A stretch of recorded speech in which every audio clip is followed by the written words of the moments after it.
మొట్టమొదటిగా ఆత్మ సంబంధమైన బలిపీఠాలు కట్టబడాలి.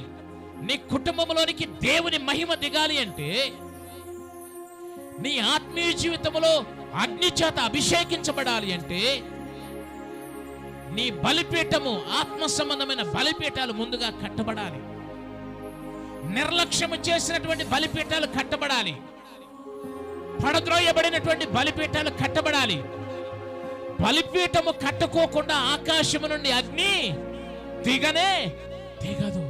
నువ్వు దేవుని మహిమను చూడాలి అంటే, దేవుని అగ్ని నీ బలిపీఠం మీదకి దిగాలి అంటే, ఆత్మ సంబంధమైన బలిపీఠాలు.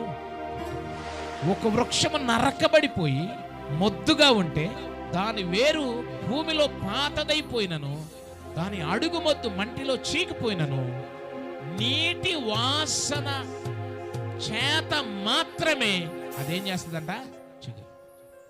చీకిపోయిన మొద్దు కంట ఏ వాసన అంట? నీటి వాసన.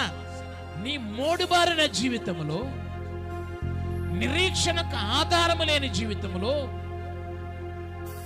చీకిపోయిన మొద్దుకు నీటి వాసన చేత ఎలా చిగురిస్తుందో, వాక్యమనే నీరు నిరీక్షణకు ఆధారము లేని నీ జీవితాన్ని చిగురింపచేస్తుంది.